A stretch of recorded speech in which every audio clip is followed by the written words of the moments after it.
Hola, profe, ¿será que te puedo pedir un favor? Ahorita que se termine la clase, ¿me puedes dar un tiempito? Dale, nena, no te preocupes, tranquila.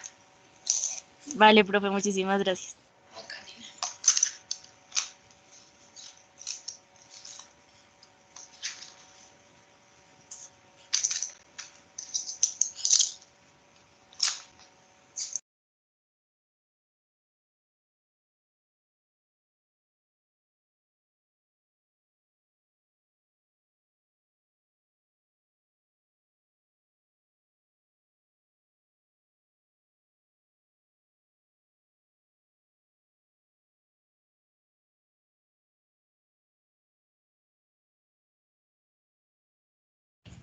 Hola, profe. Hola, nena, ¿cómo estás? Bien, profe. Bueno, nena, estoy esperando que se terminen de conectar para que podamos empezar. Ya casi estamos todos.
Listo, chicos, yo creo que ya podemos ir dando inicio. Ya estamos todos. ¿Cómo están, chicos? ¿Cómo les ha ido? Bien, profe. Bien, profe. Bueno, chicos, me alegra mucho. Bueno, entonces les cuento, nosotros hoy terminamos el tema del sistema endocrino. Vamos a trabajar en términos de, pues, recordar un poquito PTH, que ustedes ya la conocen, ya la hemos visto, pero pues igual es necesario recordarla siempre por su importancia, pero nos vamos a centrar hoy en la hormona de la tiroides, ¿no? Que es como, digamos, fundamental para la regulación del metabolismo animal. Entonces hoy me voy a centrar un montón en esa. Creo que alcanzo a dejar iniciado ya la última parte del sistema reproductivo, que pues en mi caso sistema reproductivo es solo una clase y es la que tendríamos la próxima semana. Entonces si alcanzo a dejarla iniciada, pues bien, si no, la cubrimos solamente en la próxima sesión, no se preocupen. Ya miro, Dianita, que vi que me estás escribiendo.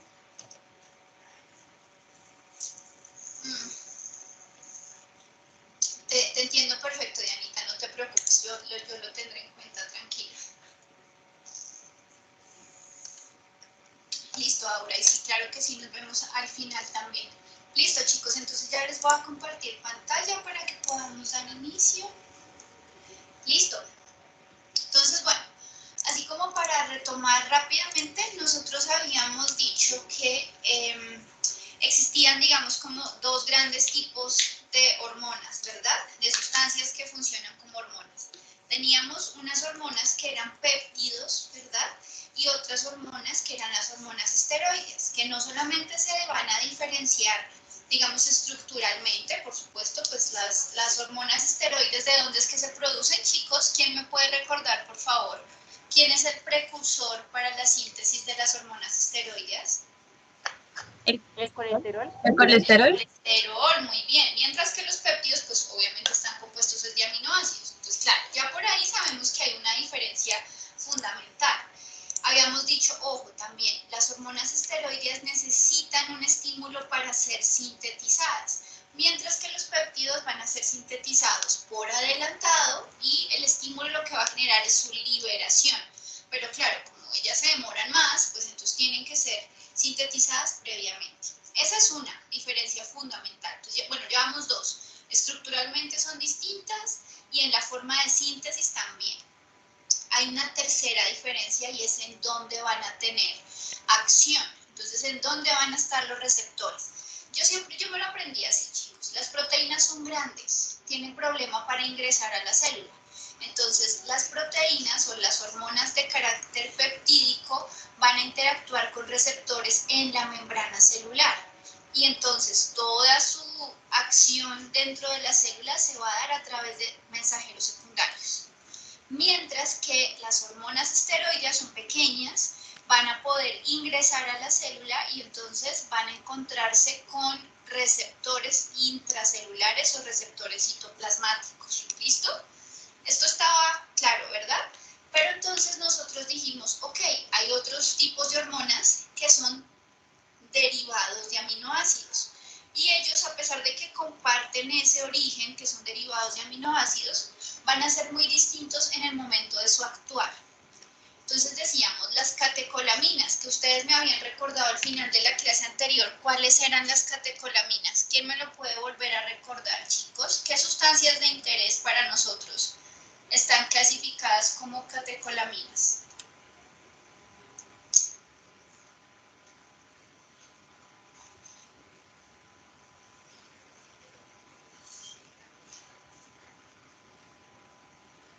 ¿Quiénes son catecolaminas para nosotros, chicos? ¿Cómo se llama? ¿La progesterona? No, o sea, la progesterona es una hormona esteroide. Recorderis, acuérdense que las catecolaminas las aprendimos cuando aprendimos neurotransmisores, porque las catecolaminas son neurotransmisores. Ahí va la pista. La adrenalina, profe, la epinefrina o la dopamina. Muy bien. Entonces están dopamina, adrenalina y noradrenalina. Muy bien. Entonces las catecolaminas se parecen a las proteínas, o sea que van a encontrarse con sus receptores en la membrana celular. Ellas tampoco van a ingresar directamente a la célula, sino que su función se va a dar gracias a la acción de mensajeros secundarios. ¿Listo? Y por el otro lado tenemos a la hormona de la tiroides. Entonces, la hormona de la tiroides, ojo, acá necesito que esto lo tengamos súper claro. Hay un aminoácido que se llama tirosina, miren, con S. ¿Cómo estoy segura que es un aminoácido? Bueno, lo que pasa es que aquí está mal dibujado, ¿no? Porque yo desde el primer semestre les había enseñado, primero se escribe el amino, luego el carbono alfa y luego el ácido, ¿no? Entonces aquí está al revés, o sea, eso ya es algo que está incorrecto. Pero decíamos, en el carbono alfa siempre va a haber un hidrógeno y luego hay un radical. Este es el radical de la tirosina. Entonces el radical de la tirosina incluye un grupo benceno. ¿Listo? Este es el aminoácido. Pero la hormona, ¿cómo se llama? ¿Sí se llama tirosina o cómo se llama la hormona, chicos?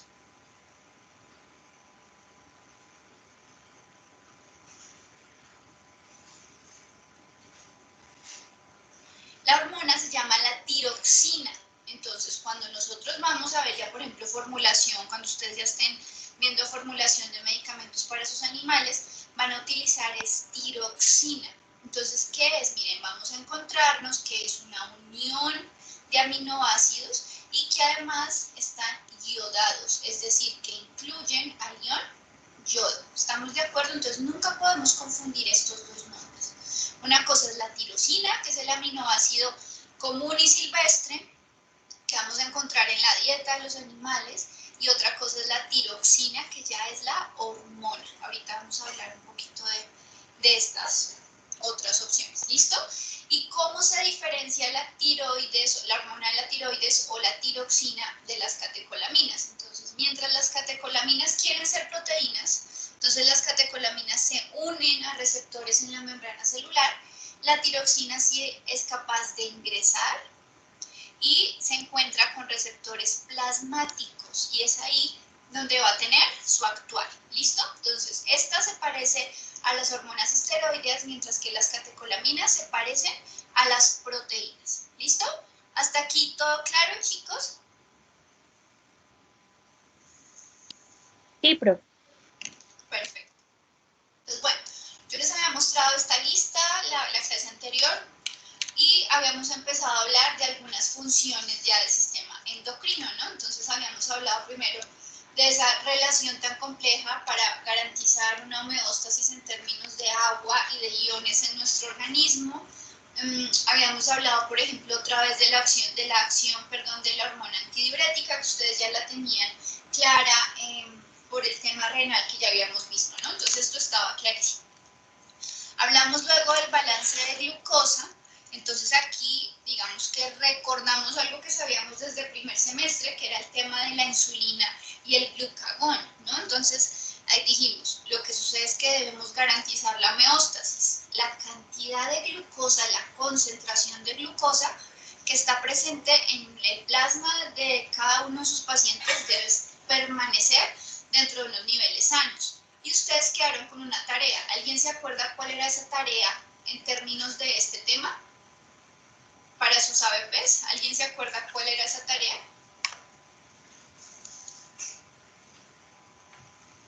No es para hoy, pero sí es necesaria para el ABP. ¿Cuál era esa tarea que yo les había pedido, chicos?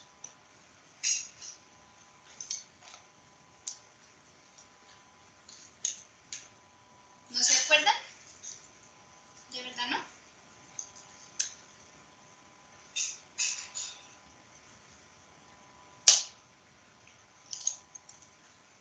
Bueno, yo aquí les había pedido que por favor investigaran cuáles eran cuál era el valor o el parámetro fisiológico normal para cada una de sus especies. Entonces, ¿cuál va a ser la concentración normal de glucosa en sangre para cada una de sus especies? Que por supuesto va a ser distinta. Recuerden, por favor tomen nota, chicos, porque se los voy a preguntar el día de la sustentación. Les voy a preguntar cuáles son esos valores, digamos, como de homeostasis en cada una de sus especies. ¿Listo? Y ahí habíamos quedado la clase anterior, entonces por eso hoy les dije me voy a centrar en la hormona tiroides. Profe, homeostasis. Exacto, entonces, por ejemplo, ¿qué especie te tocó a ti, nena? Felinos. Listo, entonces lo que vas a averiguar es cuál es la concentración normal o bajo qué rango, en qué rango se tiene que mover la concentración de glucosa en sangre en un felino para considerarse normal. ¿Desde qué punto entonces ya sería hiperglicemia y desde qué punto ya sería hipoglicemia? Recuerden que, bueno, y sobre todo en felinos y en caninos esos parámetros son bien importantes porque ahí estamos jugando un poco también como con los malos hábitos alimenticios de los animales de compañía, ¿no? Entonces hay que tener muchísima precaución. Los gatos no tienen tanto problema de diabetes, pero los perros sí. Entonces ahí tienen que tener mucha precaución, sobre todo en esos animales de compañía. ¿Listo? Entonces esa primera tarea ya saben que se les voy a preguntar el día de la sustentación. ¿Listo, chicos? Yo había investigado antes, profe, y los niveles de glucosa en los felinos, de 60 para abajo, se considera eh, que no es diabético y cuando es mayor de 130 es cuando el animal tiene como hiperglucemia. Hiperglicemia. Bueno, entonces ahí hay varios comentarios. Primero, debes revisar las unidades, ¿no? Entonces, estas son unidades, digamos, como típicas en medicina en general. Miligramos de glucosa por cada 100 mililitros de sangre. Pero debes estar segura de las unidades que estás consultando. ¿Listo? Esta es, por ejemplo, las unidades que nos muestra el glucómetro. ¿Sí? Cuando nos hacen la glucometría y nos pinchan un dedito y ponen eso en la tirita, estas son las unidades que muestran, entonces por eso nos dicen 90 estás bien, no hay ningún problema. Entonces debes estar segura de cuáles son las unidades que estás trabajando, las que estás consultando y revisar, entonces desde dónde es hipoglicemia, de ahí para abajo es hipoglicemia y desde dónde es hiperglicemia. ¿Listo?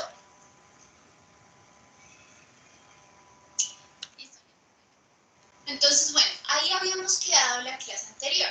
Y habíamos dicho entonces, ok, en la próxima clase vamos a continuar, vamos a terminar mejor el tema del sistema endocrino con la hormona de la tiroides. Bueno, entonces, ¿quién me puede decir de lo que ya han visto o de lo que ustedes saben? De pronto, si en su familia hay alguien que tenga problemas de tiroides, entonces ustedes han escuchado o han hablado con algún médico endocrino, no sé. ¿Cuál es la función de la hormona tiroides? ¿Quién me puede dar alguna pista? Regular los niveles de azúcar. Yo sufro Ok, de eso. entonces la regulación de los niveles de glucosa, mira que va a depender desde la insulina y del glucagón. Ellos son los que se encargan de esto, pero la tiroides tiene algo que ver, digamos, desde un poco más general, como desde una vista más amplia. Entonces pensémoslo así. Tenemos algunos pacientes que sufren de hipotiroidismo y tienen una tendencia impresionante a ser muy gorditos. Entonces puede que coman lechuga y puede que solo tomen agua, pero siempre van a tener una tendencia a ser gorditos. Mientras que tenemos a otros pacientes que tienen hipertiroidismo y son flacos y comen. Entonces no desayunan una ni dos, sino que desayunan 3 veces, almuerzan 2 y cenan 3. Pero son flacos, flacos, flacos.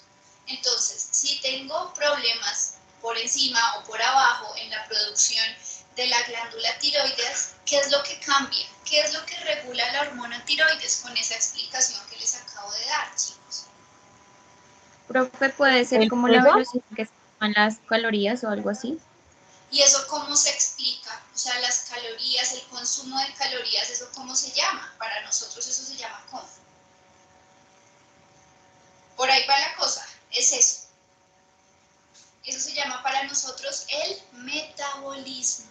¿Listo? En general. Entonces, la hormona tiroides lo que controla es la velocidad metabólica.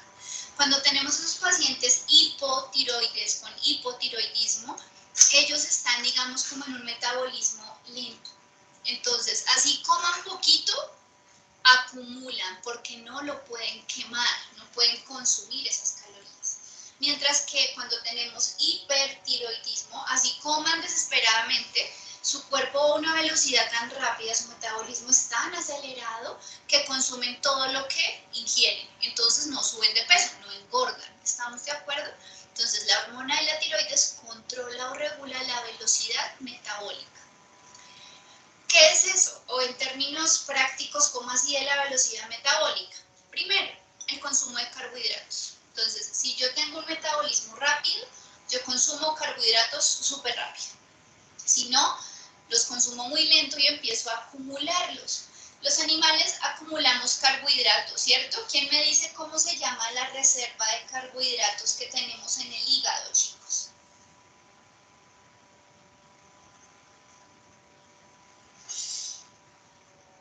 ¿Cómo se llama esa reserva de carbohidratos que guardamos en el hígado?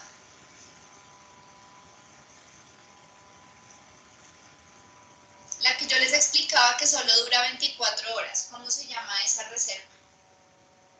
Glucagón. El glucagón, muy bien.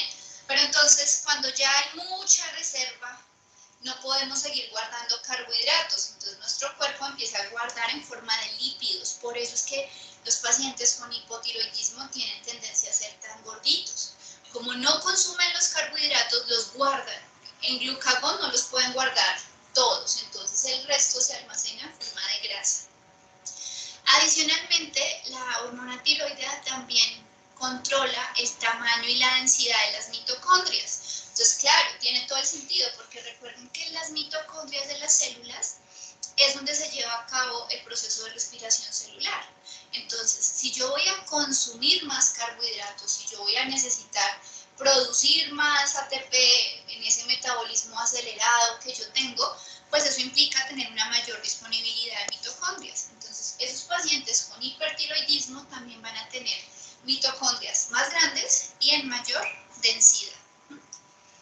La hormona tiroides también tiene que ver en el crecimiento en los cachorros, por ejemplo, o en esas edades, en esos jóvenes, porque precisamente el metabolismo es mucho más acelerado. Creo que nosotros lo vemos, ¿no? Entonces resulta que de niños podíamos comer más cosas, pero como éramos tan hiperactivos, metabolismo estaba a toda velocidad, no subíamos de peso. Y a medida que vamos avanzando en la vida, pues observamos que el metabolismo tiende a volverse un poco más lento en general. Obviamente, pues cada caso es particular. Adicionalmente, la hormona tiroides también tiene que ver con la actividad mental. Entonces, claro, va a estar acelerada también cuando estemos, digamos, necesitando una actividad mental mucho más fuerte. ¿Listo? Y hay algo importante, pregunta chicos, ¿a ustedes cuándo les da más hambre? ¿En un día caluroso o en un día frío? ¿Cuándo les da más hambre? Frío. En un día frío. ¿Cierto? Y tenemos la excusa perfecta, pues como hace frío, entonces tomamos chocolate, comemos papas, vamos, ¿cierto? Empezamos a buscar un montón de excusas para acabar con toda la alacena. ¿Por qué? Resulta que el frío estimula la producción de la hormona tiroides. ¿Para qué? Porque ya ustedes y yo vimos cuando aprendimos metabolismo celular en primer semestre y nosotros vimos que el metabolismo celular era tomar la energía química que está dentro de los alimentos y convertirla, transformarla en ATP, ¿verdad? Pero entonces decíamos, al convertir esa energía química de los alimentos en ATP, ¿eso es 100% eficiente? ¿Alguien se acuerda? ¿O se pierde energía en forma de algo? Que ustedes lo aprendieron con el doctor Diego. ¿Todo se aprovecha en forma de ATP o hay algo que se pierde?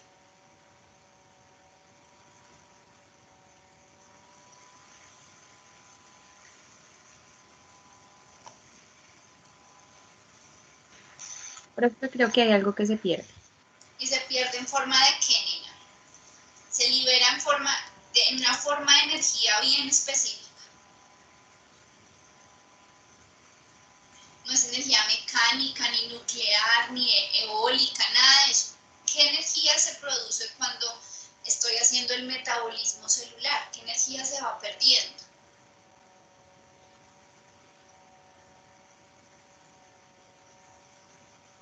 No me digan eso que el doctor Diego se va a poner triste. ¿Qué fue lo que ustedes aprendieron? Y me decían, profe, es que no todos los animales pueden sudar. Entonces necesitan varios mecanismos para hacer termorregulación. Yo no sé qué más Profe, pero cosas. no sería en este caso, bueno, no sé, calor. Exacto, muy bien, es la energía calórica. Entonces, ojo, miren cómo funciona este sistema. En condiciones de mucho frío, se estimula la producción de la hormona tiroides. ¿Para qué?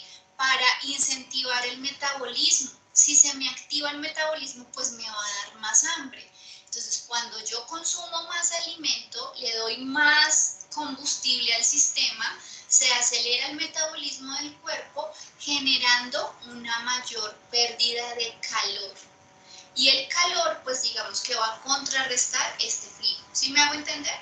Entonces, cuando a nosotros nos da más frío en un día, cuando nos da más hambre en un día frío que en un día caluroso, esto se debe a que nuestro cuerpo está buscando mecanismos que le permitan producir calor.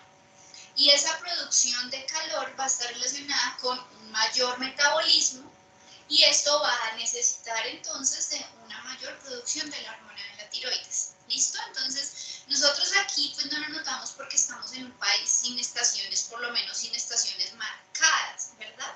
Pero si viviéramos en un país con estaciones bien marcadas, nos daríamos cuenta que efectivamente en los meses de invierno nos da mucho más hambre que en los meses de verano. ¿Listo? Entonces eso es absolutamente normal. ¿Hasta aquí alguna pregunta o está todo claro, chicos?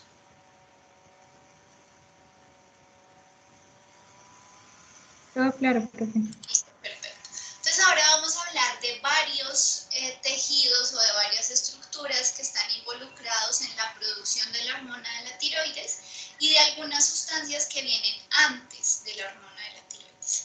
Entonces, la primera se llama la TRH. La TRH es la hormona liberadora de la tiroides, mejor dicho, o la hormona liberadora de la tirotropina. Esta TRH va a ser producida acá en el hipotálamo. ¿Listo? ¿Qué es la TRH? La TRH es un tripéptido, entonces son 3 pedacitos de proteína que están unidos y pues esos 3 pedacitos de proteínas van a viajar desde el hipotálamo hacia la glándula pituitaria. El TRH o esta hormona liberadora va a estimular la glándula pituitaria para que ella produzca la TSH. ¿Y qué quiere decir TSH? Entonces es la hormona estimulante de la tiroides. ¿Listo? La hormona estimulante de la tiroides otra vez es un péptido. Miren, es una glicoproteína. Entonces ambas son proteínas. Pero esta ya no tiene 3 unidades, sino que solamente tiene 2 unidades.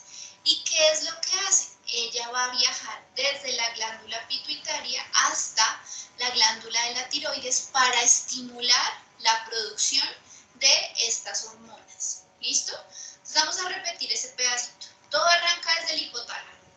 En el hipotálamo se va a producir la hormona liberadora o TRH. Esa TRH es un tripéptido que va a viajar hacia la glándula pituitaria, entonces ahí tiene sus receptores, y aquí en la glándula pituitaria va a estimular la producción de la TSH. La TSH otra vez es un péptido, es la hormona estimulante, y esa hormona estimulante que es producida en la glándula pituitaria va a viajar hacia la glándula de la tiroides. Y en la glándula de la tiroides otra vez van a estar sus receptores de membrana celular porque siguen siendo proteínas, y ahí va a generar la producción de estas hormonas que encontramos aquí, T3, T4 y calcitonina, que ustedes de estas sí ya conocen, porque de la calcitonina sí ya hemos hablado juntos más de una vez. ¿Listo? Hasta aquí creo que no hay duda.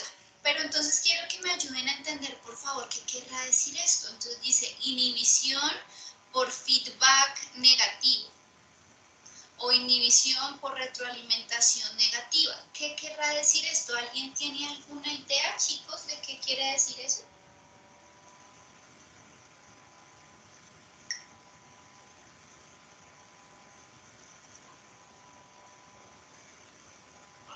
Profe, podríamos decir que se bloquea el envío o la liberación de este tipo de hormonas.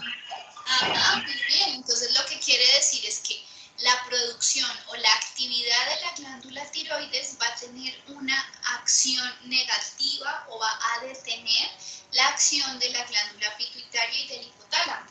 Y miren que tiene todo el sentido. Entonces, si por aquí se produjo y aquí ya se produjo un montón, pues yo no quiero seguir acumulando. Yo no quiero tener cantidades infinitas de esta hormona porque todo tiene que estar regulado y controlado. Entonces, eso es lo que traduce un feedback negativo o una retroalimentación negativa, que se inhiba la acción de estos para detener la cascada. ¿Listo? Muy bien, igual lo vamos a ver ahorita más adelante, como ya con unos esquemas como más serios. Hasta aquí, ¿todo claro, chicos, por ahora?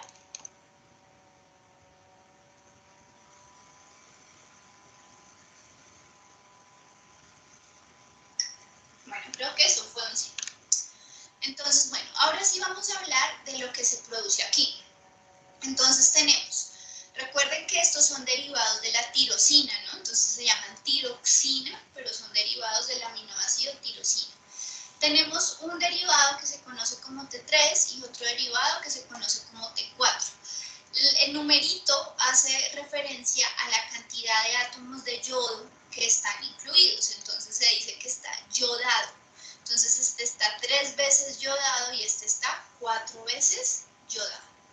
Entonces, vamos a ver que esta hormona, al ser una hormona pues, que tiene una función netamente endocrina, por supuesto, debe ser liberada al plasma sanguíneo para que vaya y tenga su actuar en los tejidos diana. Entonces vamos a encontrar que el 99% de la hormona de la tiroides que es producida por la glándula de la tiroides va a viajar en el plasma sanguíneo unida a una globulina de unión a tiroides. Entonces recuerden que eso lo hemos hablado muchísimas veces. Muchas de las proteínas sanguíneas van a tener funciones de transporte, recuerden. Entonces, esta es una pregunta, por ejemplo, típica de sustentación también. Entonces, ok, la hormona de la tiroides que es tan importante, cuénteme cómo viaja en el plasma, porque no viaja libre, entonces viaja unida a una proteína globular que es su proteína de transporte. ¿Listo? Recuerden que ya dijimos que así como la catecolaminas querían ser proteínas, estas quieren ser esteroides, entonces se comportan como si fueran un esteroide, así que ingresan a la célula y tienen receptores citoplasmáticos. ¿Listo? ¿Qué quiere decir eso o qué implicaciones tiene? Al tener que entrar hasta la célula, ese proceso es un poco más largo. Entonces, aquí lo que vamos a ver es que los efectos de la hormona tiroides son crónicos. ¿Se acuerdan que ya habíamos hablado de eso en la clase pasada? Entonces me voy a volver un poquito para que eso quede claro. Habíamos dicho, los péptidos que tienen los receptores en la membrana celular tienen un actuar mucho más rápido. Como tienen un actuar más rápido, tienen efectos agudos. Entonces, si a mí me ponen insulina porque estoy a punto de un coma diabético y me la ponen bien en la dosis que era y todo el cuento, pues me salvan porque tiene un efecto rápido. La insulina que me están inyectando tiene un efecto agudo.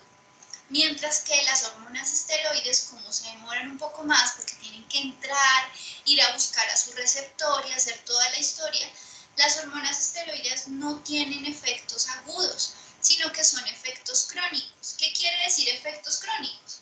Que yo no me puedo tomar una pastillita o no me puedo inyectar una vez un vial y esperar que ya con eso quede lista.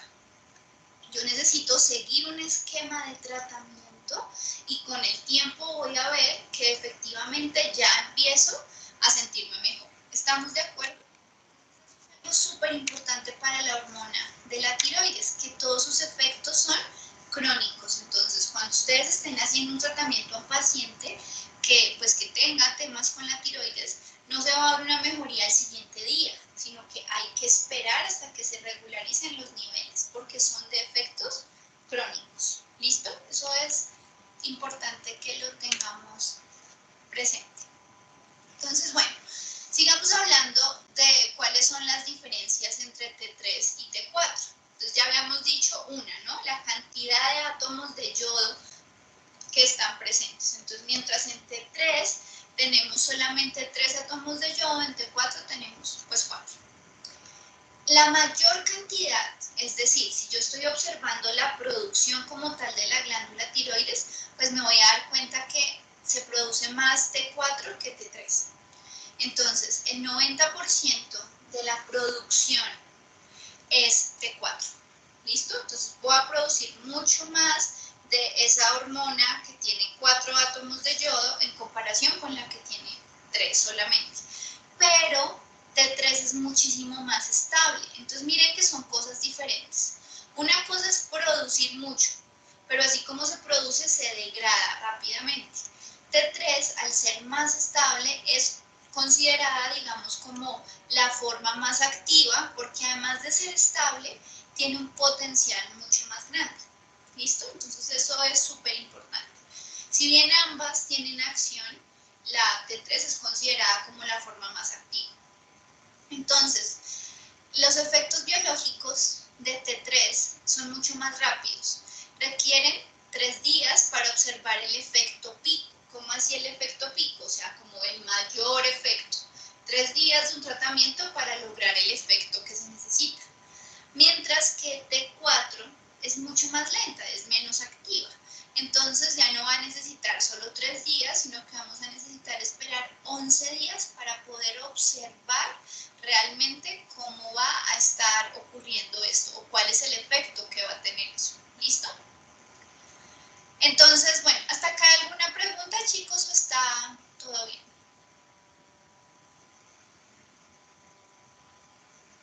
Todo claro, profe. Listo, perfecto. Entonces aquí estamos viendo una sección de la glándula de la tiroides, ¿no? Entonces acá tenemos el folículo que va a estar compuesto por lo que vamos a observar diferentes tipos de células. Tenemos las células C, que son las que producen la calcitonina. Al final vamos a volver a hablar un poquito, les dije, de esa relación entre PTH y calcitonina, pero pues no se les olvide que también se produce ahí, ¿no? O sea, también se produce en la glándula de la tiroides, pero en las células C. Y así como tenemos las células C, también tenemos las células foliculares, ¿listo? Que son estas otras que están acá. Las células foliculares están, digamos, rodeando un espacio, que es el espacio que nosotros llamamos el coloide, ¿listo? Entonces ya vamos a ver un poquito qué es eso. Entonces aquí, esto que estamos viendo en la parte de abajo es una ampliación de este pequeño recuadro, en donde tenemos un capilar que por supuesto está irrigando todo el tejido y digamos como una sección pequeña de este folículo en donde tenemos la célula folicular y acá el coloide. ¿Listo? Entonces vamos a entender un poquito qué es lo que está pasando acá. Resulta que lo primero que yo necesito hacer es producir unas proteínas. Esa proteína se llama la tiroglobulina. Entonces la tiroglobulina es una proteína larga, que está formada por unas pequeñas tiras. Y esas tiras incluyen el aminoácido tirosina, del que hemos estado hablando. También acá se tienen que producir algunas enzimas, sobre todo para cortar. Bueno, entonces, ¿qué pasa? Esta proteína tiroglobulina que tiene la tirosina de la que hemos estado hablando, debe salir de la célula. Entonces sale y llega hacia el espacio del coloide. Por eso es que decimos que ese coloide va a estar lleno de esa proteína tiroglobulina. Dentro de ese coloide va a ocurrir la siguiente parte importante del proceso, que es empezar a yodar esa tiroglobulina. Entonces el yodo tiene que venir de algún lado. ¿El yodo de dónde viene? El yodo viene de la sangre, del plasma sanguíneo. Entonces estas células foliculares deben tener unos transportadores, son transportadores de yodo y sodio. Entonces miren que transportan los dos iones. En este caso es un transporte sin porter, ¿no? Entonces van exactamente para el mismo sentido ambos iones. Entra el yodo y entra el sodio. El yodo atraviesa toda la membrana, toda la célula folicular, y llega hasta el coloide. En el coloide empieza a unirse. Entonces, recuerden que yo les dije que esta proteína tiroglobulina era súper larga, ¿no? Entonces, esa tiroglobulina tiene acá sus tirosinas pegaditas. A la tirosina, por ejemplo, se le va a pegar un yodo. Entonces, tirosina más yodo se llama tirosina monoyodada. Tiene sentido, ¿cierto? Por eso dice MIT. Ahora, a ese MIT o a esa tirosina monoyodada se le va a sumar otro átomo de yodo. Y entonces ahora se va a llamar una tirosina diyodada. Se van a unir una tirosina diyodada con una monoyodada para formar T3, o se pueden unir dos tirosinas diyodadas para formar T4. Entonces aquí ya tenemos la tiroglobulina, que es esa proteína largota, con sus residuos de tirosina, pero ya están yodados. O sea, ya no es como aquí, que venían solitos, sino que ahora ya incluyen yodo. Ya sea 3 yodos para hacer T3 o ya sea 4 yodos para hacer T4. Pero pues esa todavía no es la tiroxina, no, esto se llama tiroglobulina. Entonces, ¿qué hay que hacer? La tiroglobulina debe ingresar a la célula folicular y las propias enzimas que esta célula había producido se van a encargar de lo siguiente, de cortar. Entonces cortan los residuos de tirosina que ya están yodados y estos van a salir de la célula folicular hacia la sangre. Como es una hormona endocrina, por supuesto, entonces tiene que ser descargada en el flujo sanguíneo para poder viajar y poder dirigirse a los tejidos diana. ¿Listo? Este pedacito de la síntesis lo voy a repetir ahorita con otro dibujito, pero hasta aquí está más o menos bien todo, chicos.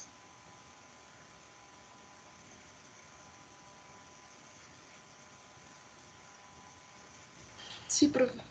Listo, perfecto. Entonces este es el otro dibujito. A mí este dibujito me encanta porque pues es mucho más grandote y fácil de entender, ¿no? Entonces lo primero que yo les dije es que vamos a necesitar producir esa proteína que se llama la tiroglobulina. Esa tiroglobulina pues se tiene que producir en las células foliculares. Entonces vamos a repetirlo. Acá tenemos el folículo, entonces está rodeado por las células foliculares y en el centro tenemos el coloide. Y por aquí está el vaso sanguíneo que está pasando por fuera. Entonces tenemos vaso sanguíneo, células foliculares y el coloide en el centro.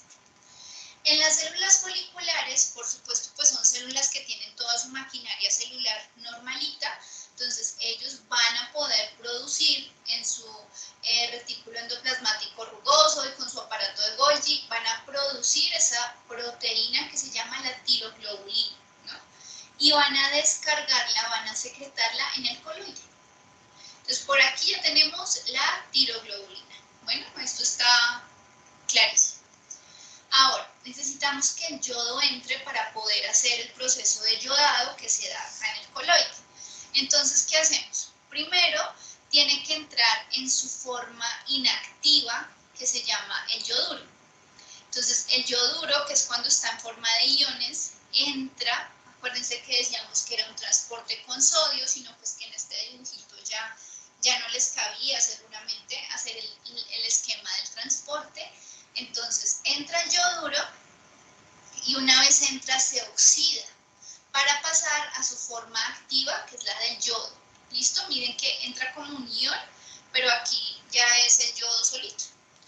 Entonces este yodo que ya está oxidado, que ya está listo, sale de la membrana, sale de la célula folicular, perdón, y llega también al coloide. Entonces en el coloide se van a encontrar ¿quiénes? Se van a encontrar las tiroglobulinas que venían de acá con los yodos que vienen desde el capilar. Entonces dijimos, vamos a formar, por ejemplo, una tiroglobulina monoyodada, perdón, una tirosina monoyodada. Entonces es al residuo de tirosina pegarle un yodo. O puedo formar también una tirosina diyodada. Entonces es a la tirosina ponerle 2 yodos. Aquí decíamos, si se suma 1 con 2, entonces sale T3. Y si se suma 2 con 2, entonces sale T4. Así que aquí, chicos, en ese coloide es en donde se va a llevar a cabo digamos, como la adición de los yodos. ¿Listo? Entonces aquí es donde se va a yodar la tiroglobulina. Una vez ya está lista, ya está en forma de T3 o T4, esa tiroglobulina ingresa de nuevo a la célula folicular y en este caso va a ser ahora adecuada. ¿Y cómo se hace esa adecuación? Pues se hace con la ruptura, ¿listo? Entonces vamos a separar esos residuos de tirosina de esa gran proteína de tiroglobulina. Y para separarlo, pues entonces necesitamos un montón de enzimas. Son enzimas con lisosomas, ¿listo? Esas enzimas, entonces, van a ir separando, van a ir rompiendo los residuos de tiroxina ahora, entonces puede ser la tiroxina T3 o tiroxina T4, y esas son las que van a ser secretadas por la célula folicular hacia el vaso sanguíneo y desde ahí van a ser dirigidas a los tejidos diana en el organismo. ¿Listo? Ahora, chicos, con esto ultimito que vimos acá con este dibujo, ¿alguna duda o está todo claro? Profe, yo me perdí en la parte en que salen para la sangre, ahí me confundí un poco. Tranquila, no te preocupes. Entonces aquí lo que pasa es que ya cambié de nombre, ¿cierto? Entonces recuerda que hasta aquí era todavía tiroglobulina. En eso este dibujo sí es mucho más claro, ¿no? O sea, me muestra que todavía es una tira grande de cosas. Entonces, esta tiroglobulina tiene que romperse. Esta es la tiroglobulina. Esta tiene que romperse y tiene que liberar esos residuos de tirosina, pero que ahora están yodados. Entonces, si es una tirosina yodada, ya no se llama tirosina, sino mira que se llama tiroxina. ¿Listo? Entonces, por eso fue que hice el cambio de nombre. Ya una vez que están dentro de la célula y que ya están yodados y que ya han sido desprendidos de la tiroglobulina, estos son secretados hacia la sangre. ¿Listo? Pero aquí ya entonces la T4 se llama tiroxina y pues T3 lo vamos a dejar como T3. ¿Listo, nena? ¿Mejor? Sí, profe, gracias. Listo, perfecto.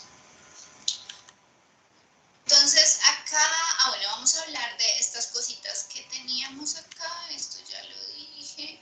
Ok, esto es algo importante. Normalmente, claro que eso por supuesto va a depender de las especies, la glándula de la tiroides va a ser capaz de almacenar la hormona tiroides para unos cuantos meses. Entonces Entonces recuerden que en estas hormonas pequeñas no se van a sintetizar, pues digamos, inmediato, sino que ella va a estar, en particular esta va a sintetizarse, digamos, por adelantado, así que puede estar ahí almacenada para cuando llegue a ser necesario. ¿Listo? El yodo, entonces, va a ser absolutamente necesario para poder hacer todo este proceso. Entonces, ¿dónde lo vamos a encontrar? Es normal encontrarlo en las áreas costeras. O sea, va a ser parte natural, pues, de la dieta de los animales costeros. Pero a medida que nos alejamos de la costa, por ejemplo, pues en la montaña, aquí en la sabana, lo que sea, pues cada vez es mucho más complicado. Entonces es normal que las dietas de los animales, y pues en particular creo que todos hemos visto la dieta de los humanos, que deben estar suplementadas con yodo. Entonces, en los humanos, chicos, ¿quién sabe de qué forma me suplemento yo yodo todos los días? ¿Qué alimento es el que trae el yodo suplementado? La sal. La sal, muy bien. Entonces resulta que la sal de cocina, que es cloruro de sodio, esa sal de cocina que nosotros consumimos viene yodada. Entonces viene suplementada con yodo para poder cumplir con precisamente estas funciones. Acá tenemos otro dibujo, que lo que pasa es que no es tan bonito, pero me encanta la parte de la forma de la proteína. Entonces volvamos a ubicarnos. Acá tenemos el flujo sanguíneo, acá está la célula folicular, y aquí entonces está el coloide. ¿Listo? Entonces, la célula tiene que ser capaz de producir la tiroglobulina. Este dibujo me encanta porque miren, es una proteína gigantesca que tiene un montón de residuos de tirosina. Muchos residuos de tirosina. Entonces, esa tiroglobulina sale por exocitosis hacia el coloide. El yodo, entonces, va a utilizar un transportador sin porter con sodio para ingresar desde el flujo sanguíneo hacia la célula folicular. Va a viajar, aquí ocurre la oxidación, miren, entonces lo que decíamos, yo no voy a utilizar el yodo duro como ion, sino que necesito el yodo. Entonces aquí es donde ocurre el yodado. Entonces miren, este dibujo, insisto, me encanta. Acá esto será, ¿qué, chicos? Mono, di, tri o tetrayodado. Esto que les estoy señalando acá.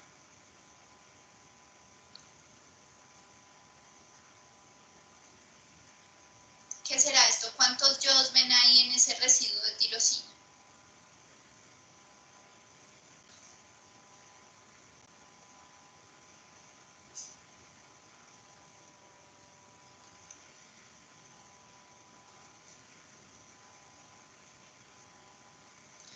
Entonces, bueno, chicos, acá tenemos el residuo de tirosina di. Tiene 2 yodos. Igual que esta, menos esta. Esta sí es mono. ¿Listo?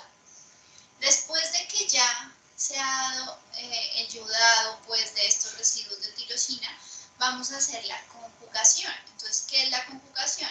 La conjugación es la unión de 2 residuos de tirosina previamente yodados.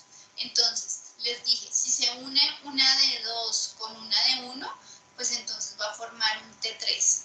¿Listo? Porque esto tiene 3 moléculas de yodo. 3 átomos de yodo. Mientras que en este caso vamos a formar un T4. ¿Por qué?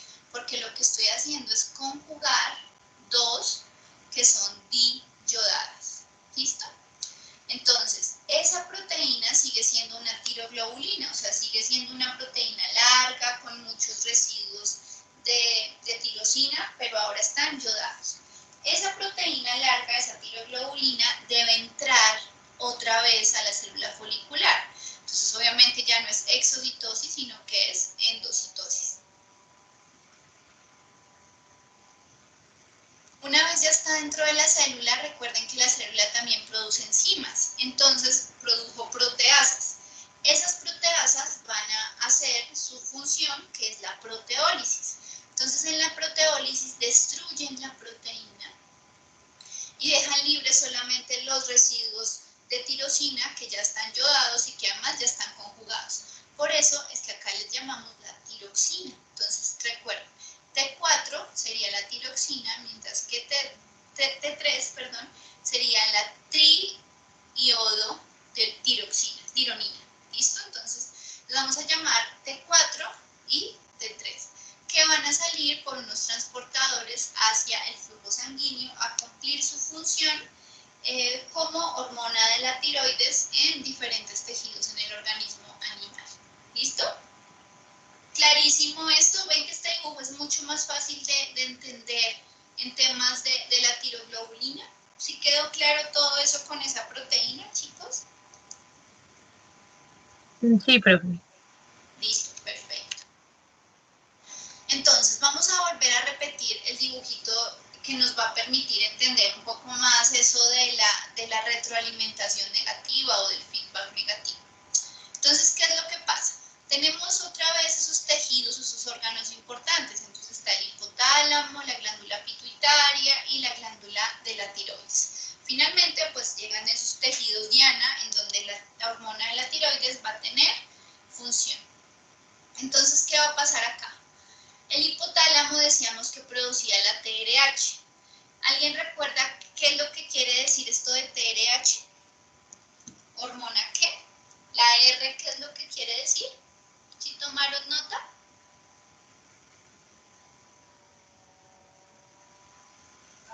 La hormona liberadora de tirotropina, creo que es, profe. Exacto, muy bien. Entonces acuérdense que R viene de release y eso es liberar. Entonces aquí estamos hablando de la hormona liberadora. Muy bien. Entonces la hormona liberadora, que es un tripéptido, sale del hipotálamo y llega a la glándula pituitaria. Estimula la pituitaria para que haya una producción de un dipéptido que se llama el TSH. ¿Qué es lo que quiere decir la S? ¿Qué será el TSH? Estimulante. Muy bien, estimulante. La hormona estimulante de la tiroides que va a ir, por supuesto, a la tiroides. Entonces también es una proteína y llega aquí. En la tiroides se produce T3 y T4. Entonces recuerden, se produce más T4 que T3, pero T3 es más activo, es como más poderoso. Entonces, ¿qué va a pasar? Esas hormonas T3 y T4 van a actuar como determinadores para detener el proceso. Entonces, si yo ya tengo mucho T3 y mucho T4, lo normal es que yo detenga y le diga a la glándula pituitaria que tranquila, que ahorita no necesito producir más TSH. Pero por si acaso también voy al hipotálamo y le digo, oiga, por favor, deje de producir TRH porque aquí tengo suficiente cantidad de T3 y T4. ¿Listo? Esa cantidad va a estar distribuida entre las hormonas libres como tal y las hormonas que les digo que van a estar unidas a globulinas específicas en el plasma sanguíneo y que van a actuar como transportadoras. ¿Listo? Entonces, estos diagramas son súper importantes, así como yo les pedí, por ejemplo, que lo hicieran para el sistema digestivo, ¿se acuerdan? Y ustedes me hablaban de la colecistoquinina y me hablaban de la secretina y de todas estas. Pues acá en temas endocrinos y en temas reproductivos, esto es obligatorio, chicos. Entonces, de una vez les voy a pedir lo siguiente. Cuando empiecen a armar su presentación de ABP, por favor, incluyan este tipo de diagramas. ¿Listo? Entonces, ustedes van a hablar, por ejemplo, de la regulación hormonal reproductiva en caninos, yo qué sé. Entonces, incluyan estos diagramas. Puede ser, por ejemplo, retroalimentaciones positivas o pueden ser negativas, como sea. Pero les voy a pedir que por favor incluyan mucho estos diagramas porque estos diagramas son los que nos van a permitir entender el proceso general. ¿Listo? Esto es súper, súper, súper importante.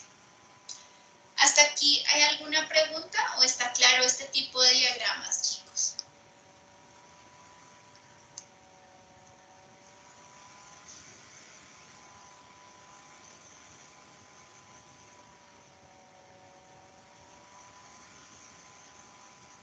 Está claro, profe. Listo, perfecto. Entonces, bueno, ahora vamos a hacer un pequeño recorderis de la hormona paratiroides o de la PTH y de la calcitonina. Entonces, ya estas las hemos visto porque resulta que a nosotros nos tocaba hablar un montón de esto cuando estábamos viendo, por ejemplo, sistema óseo muscular. ¿Lo recuerdan? Entonces ya nosotros habíamos hablado tanto de PTH como de calcitonina. ¿Cuál era, digamos, como el control que nosotros teníamos que hacer? O sea, así como aquí el control era la homeostasis de glucosa en sangre, ¿cuál es el control que yo quiero garantizar cuando hablo de calcitonina y de PTH? ¿Cuál es el parámetro que me interesa controlar, chicos? ¿El calcio? El calcio, muy bien. Entonces decíamos, no quiero estar ni en hipocalcemia ni en hipercalcemia. Muy bien. Entonces, segunda tarea. Así como van a averiguar o ya averiguaron cuál es el parámetro normal de glucosa en sus animales, en la especie que les correspondió, por favor también investiguen cuál es el parámetro normal fisiológico de calcio en sus animales. ¿Listo? Eso también va a ser muy importante porque pues digamos que ya nos va preparando como para entender esos otros parámetros de la bioquímica sanguínea y que les van a funcionar a ustedes un montón para cuando estén haciendo diagnóstico. ¿Listo? Entonces, una vez tenga claro cuál es ese valor normal o ese valor de homeostasis de calcio, vamos a ver qué pasa cuando se incrementa y qué pasa cuando se disminuye. Entonces empecemos por el que qué pasa cuando se disminuye. ¿Qué pasa cuando se disminuye? Entonces entramos todos en alerta, ¿no? Bueno, primero, pregunta, ¿cuál es la principal reserva de calcio en el cuerpo de un animal, chicos? ¿Dónde está la reserva?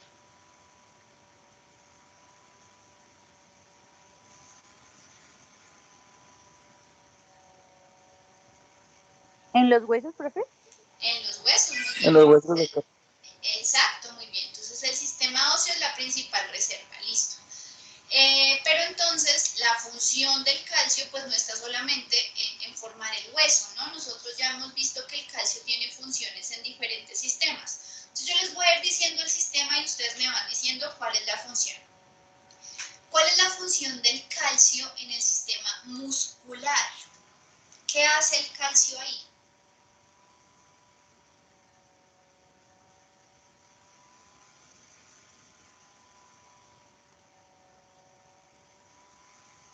Pues es el que ayuda a la contracción y a la relajación, ¿no?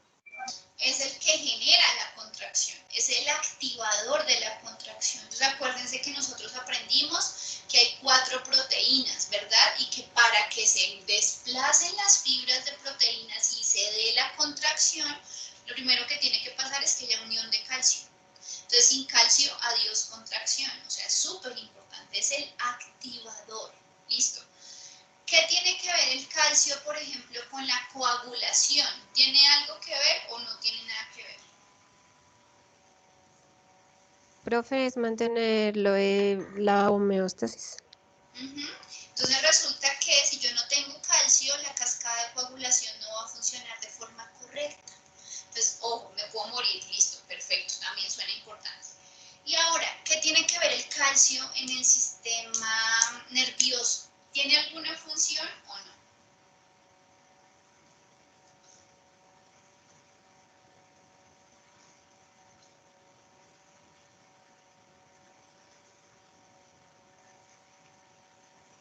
Profe, pues es lo de Es, las transmisiones, sí, no sé, lo de las transmisiones que mandan, señales, no sé, algo así, Entonces, resulta como que órdenes que le manda el calcio. Bueno, sí. ok, habíamos visto que las neuronas, por ejemplo, podían comunicarse a través de electricidad. Entonces está la vía eléctrica y está la vía química. Entonces yo les dije, la vía eléctrica ustedes la aprendieron con el doctor Edward, por supuesto. Pero pues conmigo lo que aprendimos fue neurotransmisores, ¿cierto? Entonces hablamos fue de esa comunicación química. Los neurotransmisores se almacenan en unas vesículas, ¿sí se acuerdan? Y tiene que pasar algo dentro de la neurona presináptica para que esa vesícula libere los neurotransmisores. ¿Quién se acuerda qué es eso que tiene que pasar para que esa neurona presináptica libere el neurotransmisor? ¿Quién se acuerda? profe, lo que yo me acuerdo es que se tienen que activar los canales, creo que son de calcio, para que la pared de, como de los botones prácticamente que colapse para que puedan pasar Ok, al, muy bien. al espacio sináptica. Eso, profe. Listo, muy bien, por ahí va la cosa. Entonces decíamos lo siguiente. Llega el potencial de membrana y el potencial de membrana activa los canales de calcio. El calcio ingresa a la neurona y al ingresar genera que se fusionen las membranas de esas vesículas que almacenan los neurotransmisores para que puedan ser liberados. Entonces, sin calcio no habría comunicación química entre las neuronas. Sin calcio no habría liberación de neurotransmisores. Entonces, de nada me sirve haber sintetizado 1 tonelada de neurotransmisores si no soy capaz de liberarlos. ¿Listo? Entonces, el sistema nervioso también va a depender del calcio. Entonces, no solamente el sistema óseo, está el muscular, y está el sistema circulatorio, y está el sistema nervioso. O sea, que el calcio está absolutamente metido en todo lado. ¿Listo?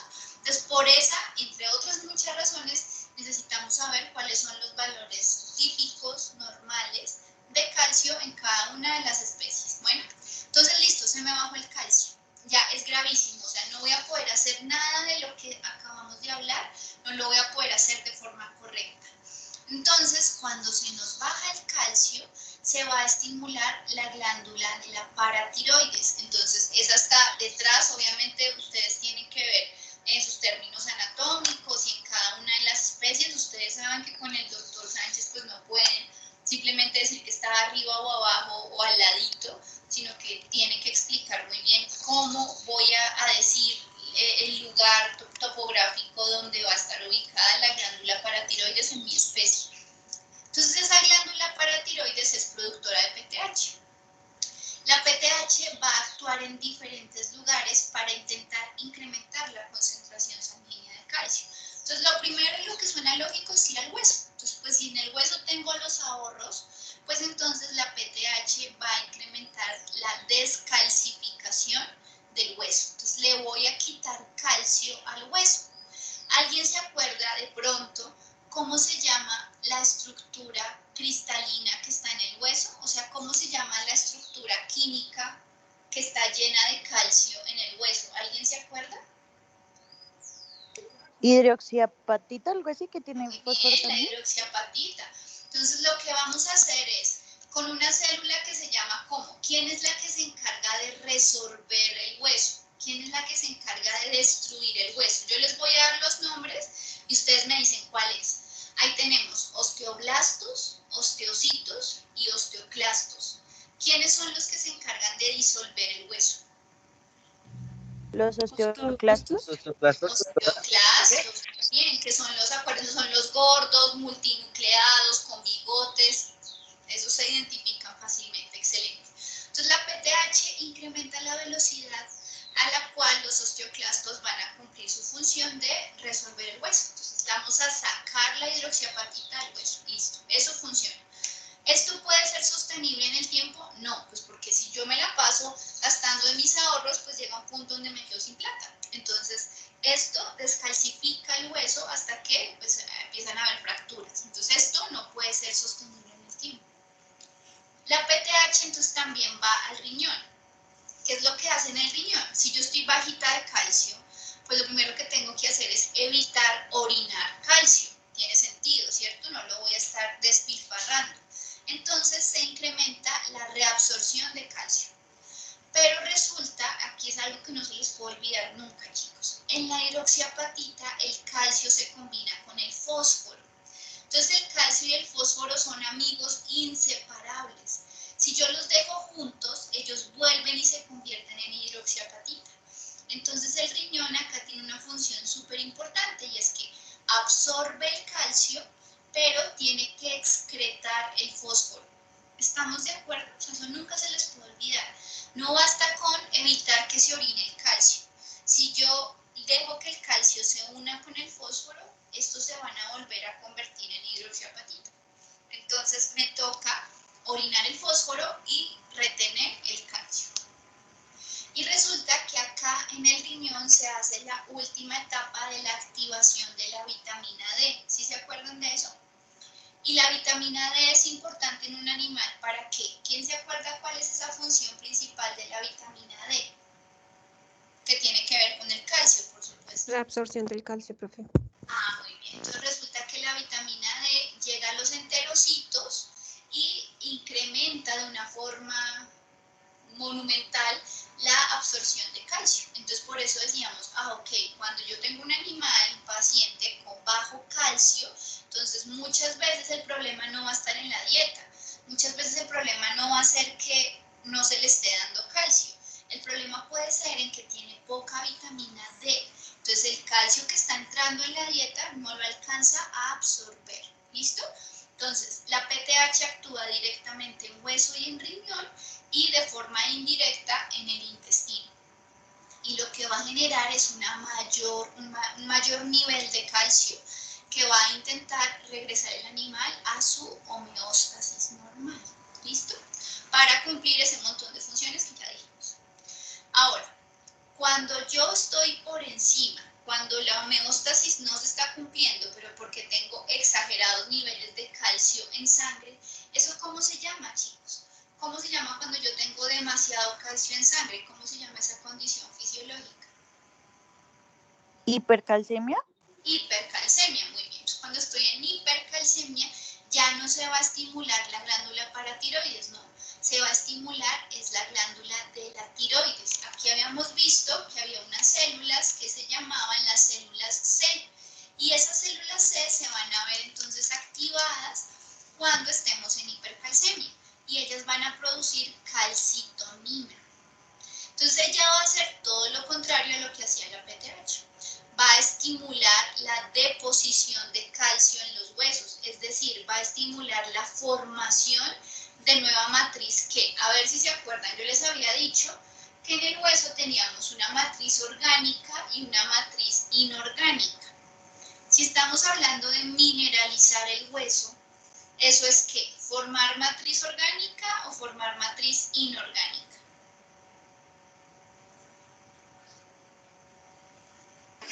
Creo que es orgánica, doctora. No, señor, es la inorgánica. Entonces recuerda que la matriz orgánica se divide en células y, por ejemplo, colágeno. ¿Listo? A medida que se van depositando los minerales, a medida que se va formando esa hidroxiapatita, eso es la mineralización. Y eso da origen a la matriz inorgánica, que es la que realmente pues como que tiene la fuerza y la resistencia mecánica en el hueso. Entonces, claro, si me está sobrando calcio, pues venga, yo lo ahorro. Entonces, eso sería, digamos, como interesante, por ejemplo, para animales que estén en crecimiento, ¿verdad? Porque están formando y formando hueso todo el tiempo. Y pues si tengo mucho calcio, pues entonces lo empiezo a excretar, lo empiezo a orinar. Entonces aquí le dice al riñón, disminuye la reabsorción de calcio. El calcio que te llegue, déjalo salir, no pasa nada. ¿Listo? Y el objetivo es otra vez llegar a una concentración estable, a una homeostasis de calcio. ¿Listo? Entonces por aquí estábamos en lo que causa la hipocalcemia y por aquí estábamos en los efectos que va a tener la hipercalcemia. Bueno, entonces, segunda tarea, ya saben, investigar cuáles son los valores normales, los valores fisiológicos estándar de glucosa y de calcio en cada una de sus especies. Entre estas dos, ¿quién es más fuerte, chicos? ¿Se acuerdan? ¿Tienen exactamente la misma fuerza las dos o hay una que es mucho más poderosa que la otra? ¿Quién se acuerda?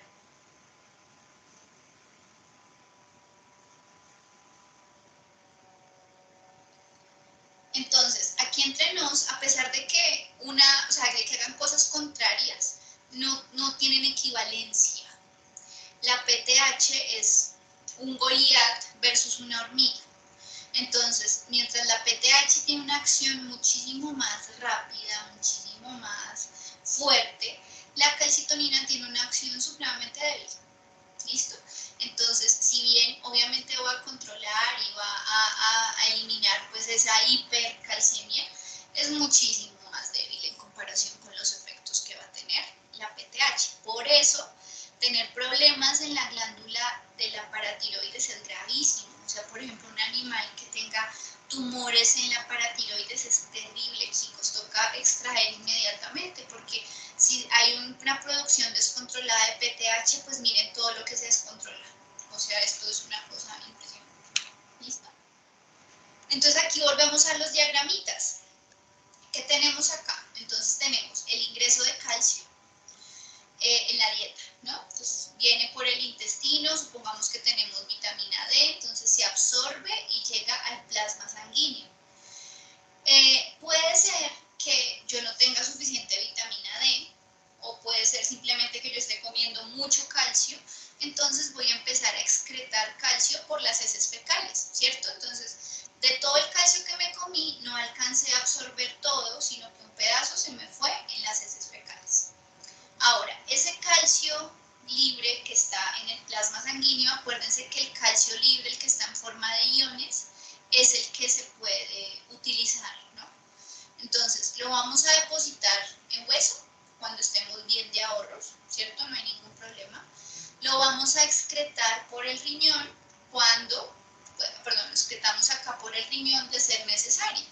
Y acá, pues es lo que les digo, si el calcio se encuentra con el fósforo, inmediatamente hacen amigos. Entonces, cuando yo no quiero que estén juntos, pues tengo que excretar el fósforo. ¿Listo?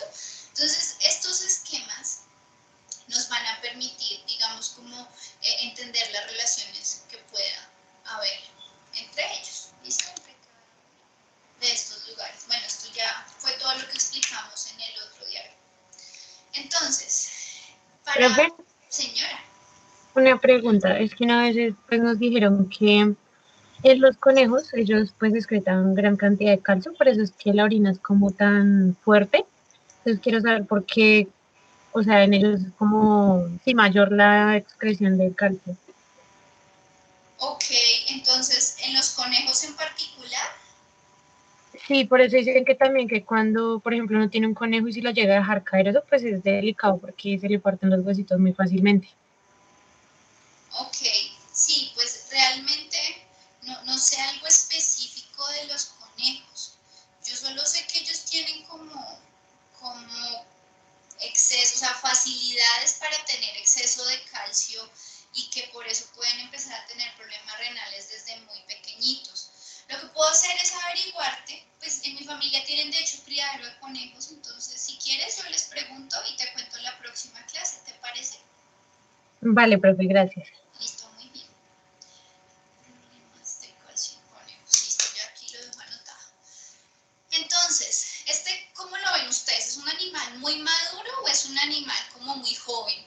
¿Qué creen ustedes ahí? Joven.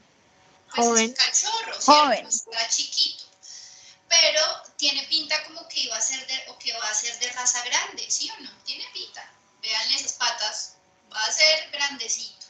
Entonces, ¿qué era lo que nosotros hablábamos, chicos, con respecto a lo de la PTH, sobre todo, por ejemplo, en caninos de razas grandes, así en edades jóvenes? ¿Ustedes se acuerdan? ¿Se acuerdan de casualidad cómo se llama esta patología en español? ¿Alguien se acuerda? Que lo veíamos con esas deformaciones en los huesos largos, en las ¿El cabecitas de raquitismo? los huesos largos. Señora. ¿El raquitismo? Muy bien, perfecto. Entonces acuérdense, acá tenemos una matriz ósea normalita. Entonces se ve densa, ¿cierto? Entonces esto, por ejemplo, es lo que se determina en exámenes que se llaman densimetrías. Entonces cuando a nuestros abuelitos ya están como mayores y empiezan como a caerse y a fracturarse de todo, todos empezamos a asustarnos, ¿no? Entonces el doctor les va a ordenar un examen que se llama una densimetría para ver esto. Entonces, en una matriz ósea normal yo voy a encontrar algo así, que hay mucho huesito. Cuando tengo patologías como la osteoporosis, que está más relacionada con animales adultos, o el raquitismo, que es para animales jóvenes, voy a encontrar un montón de huecos por todo lado. Entonces, ¿qué quiere decir esto? Que a esta matriz ósea ha sido robada, literal, o sea, le han quitado todo el calcio, le han quitado esa matriz inorgánica. Entonces puede ocurrir en edades muy tempranas que pues se debe a una hipocalcemia, entonces puede ser por ejemplo por una mala dieta en estos animales que son de rápido crecimiento y que necesitan una dieta que soporte ese rápido crecimiento. Entonces una hipocalcemia aquí genera una mayor síntesis de PTH, lo que genera una desorción ósea. Pero pues también lo vamos a observar en edades ya pues digamos mayores, observamos en nuestros abuelitos. Cuando le hacen la densimetría encontramos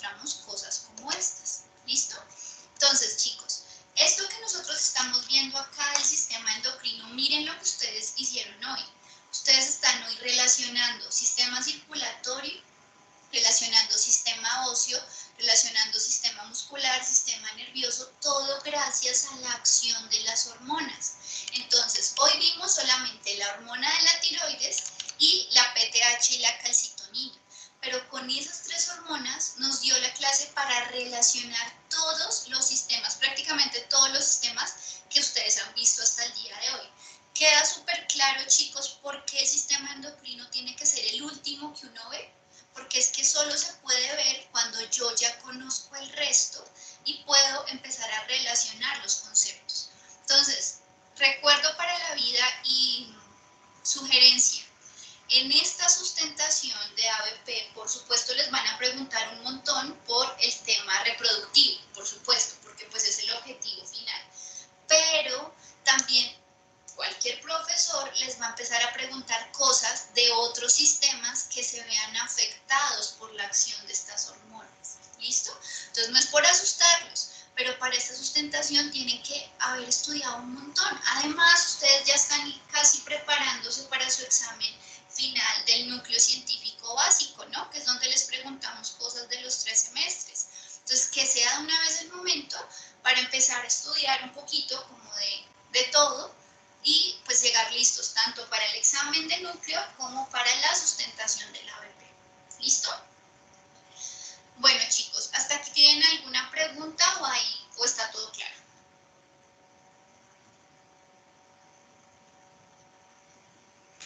Todo claro, profe. Listo, perfecto. Bueno, entonces, yo sé que ahorita Aura me pidió un tiempito, ¿verdad? Ay, miren, Dianita me había escrito un montón, pero no me estaban llegando los mensajes al celular. Bueno, muy bien a la hora que yo los veo. Bueno, chicos, entonces, yo los tengo que dejar porque tenemos reunión con el decano ahorita. Entonces, por hoy tengo que parar acá, chicos, tengo reunión a las 4:30, entonces apenas alcanzo a hablar con Aura. Con los demás, porfa, nos vemos la próxima clase. La próxima clase terminamos el tema porque vamos a ver sistema reproductivo, entonces vamos a hablar de ciclo estral y la próxima clase sacamos nota. Entonces, porfa, yo sé que el tema del internet, yo sé que pueden pasar cosas, sé que los miércoles son como los días de paro porque, siempre está, no sé en qué constitución, pero así lo escribimos y así se hace. Pero porfa, chicos, necesito que en lo posible, ¿verdad?, estén todos el próximo miércoles, 1, para terminar el tema y 2, para poder hacer evaluación. ¿Listo? Tranquila, Laura, no te Vale, profe. preocupes, yo te entiendo. Bueno, chicos, entonces por ahora les envío un abrazo gigante. Por favor, cuídense mucho, vayan haciendo las tareitas, vayan preparándose. La próxima clase terminamos tema y me quedo con Profe, Aura. ¿la evaluación lo vas a hacer escrito o así oral? Es escrito, nena. O sea, no es un cuestionario, no es un quiz, sino son preguntas abiertas, pero escritas. ¿Listo? Vale, profe, muchas gracias. Listo, nena. Vale, profe, feliz tarde. Listo, cuídate mucho, Gracias, Sebastián. profe. Gracias, profe. Bueno, nena. Gracias, Chao, profe. Janita. Chao, Santiago. Chao, Karen.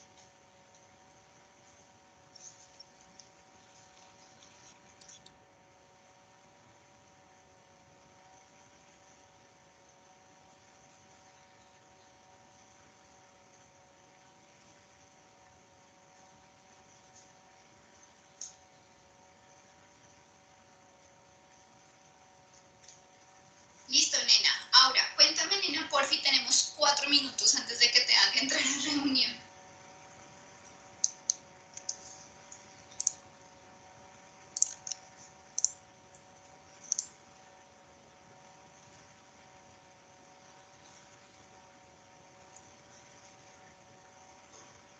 Aura, ¿estás por aquí?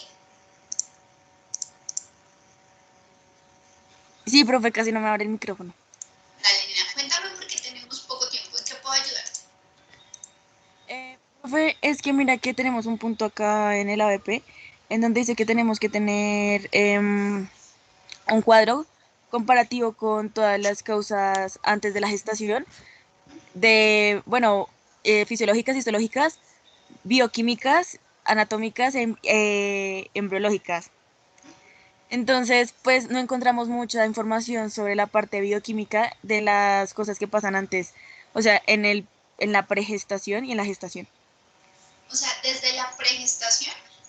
Sí, señora, pues sí, creo que así dice en el que, en Un el, compañero tuyo me había pedido era como durante la gestación y lo que cambiaba en el parto.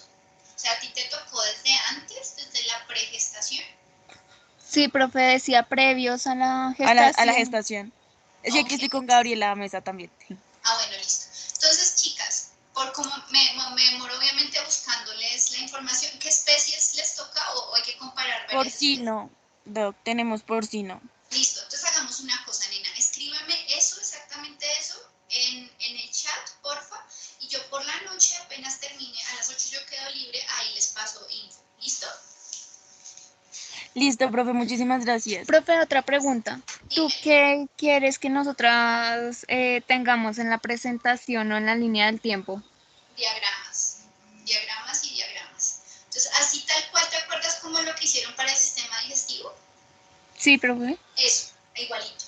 Entonces, por ejemplo, si ustedes obviamente están dirigidos al tema reproductivo, entonces lo que te digo, ese ultimito lo vamos a ver la próxima semana. Entonces vamos a ver la hormona luteinizante, las gonadotropinas, en fin. Pero es diagramas, o sea, porque ahí en un muy buen diagrama, lo que yo les he explicado, ustedes unen si quieren morfo, si quieren bioquímica, si quieren hasta histología, si le ponen las fotos. Entonces, en diagramas me parece a mí que es la forma más lógica de entender esos conceptos. ¿Listo? Listo, Doc, muchísimas gracias. Listo, nena. Entonces me escribes por el chat. Bueno, Listo, señora, ya te escribo. listo. Bueno, cuídense mucho, Vale, chicas. Feliz tarde. igualmente.